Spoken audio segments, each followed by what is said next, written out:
Hello guys, kasi gawa ng mababang dugo ko. So let's eat. Yung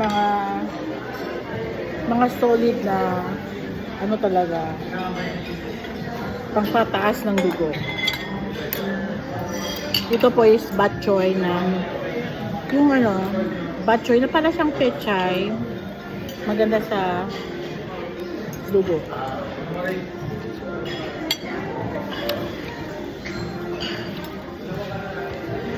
Siyempre, hindi ako makakain ng walang sili. Sili is my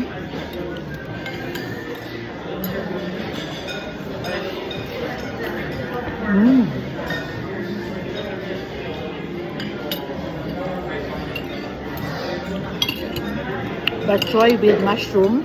Fresh mushroom po yan. Tapos, ni-request ko na luto siya ng hot cook.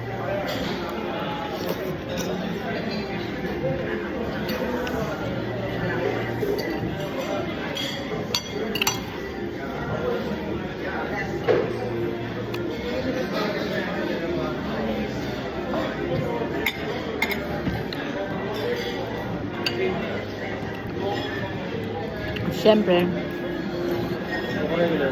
okay, hindi ka pwede kumain ng walang high protein. I hate beef, pero I have no choice kasi kailangan ng beef ng katawan ko ngayon. Yan po, beef. Ang rice ko ngayon kasi nag-invest ako ng rice.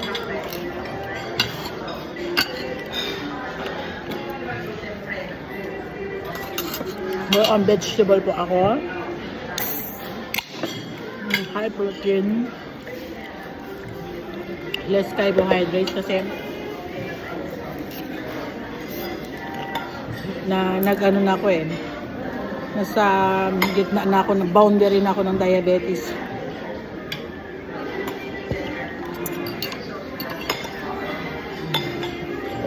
Ay, salamat sa Lord.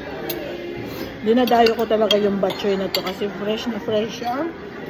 Tsaka, ang restaurant na to, yung mga pagkain nila, imported lahat. Hindi sila, wala silang local foods, puro mga imported. So, yung mga imported po, yung mga gagandang kainin na galing Indonesia, galing Japan.